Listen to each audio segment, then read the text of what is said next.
Mexico's finance minister admits Mexico is in crisis. His words, Tyler, crisis. In fact, he specifically traveled to New York this week to meet with investors and to talk to CNBC to try and ease concerns about what is happening there.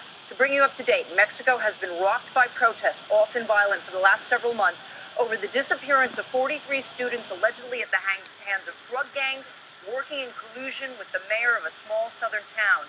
Add to the discontent and also investor concern the revelation that a new mansion in Mexico City was built for the First Lady by a company with many government contracts. And by the way, that company financed it for her, too. Before marrying the president, she was a famous Mexican soap opera star and had lots of money to pay for the house.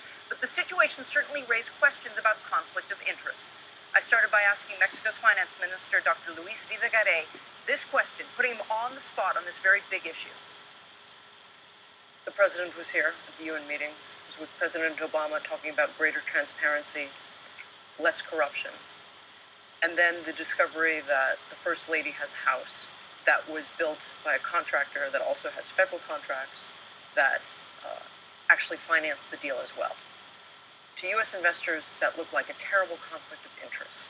Well, first of all, the president has come forward, and the First Lady has come forward and explained the acquisition and the resources used for that. But more important is that we are setting up as a country an independent authority, independent from the president, to deal with corruption cases. And this needs to go through Congress, and it's exactly happening these days.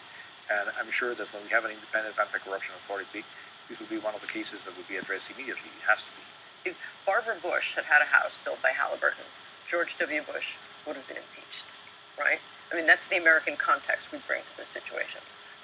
Are American investors making too much of them? I think American investors are very concerned about the price of oil, are concerned about what's going on in the emerging markets as well, but this is a concern as well. It's a concern for the disappearance of 43 students with municipal police involved. I think this is a time, as I said, it's a difficult time for Mexico, and we need to be very clear about what we're doing in terms of economic policy, in terms of the anti-corruption, and police and police reform. These might turn out to be an opportunity to have better practices as a whole as a country. He also emphasized over and over again that they're committing to lots of key macroeconomic policies as well that investors here were asking for. He's an MIT PhD, Tyler, one of the many MIT PhDs that are very pervasive in international finance policy, making all over the world.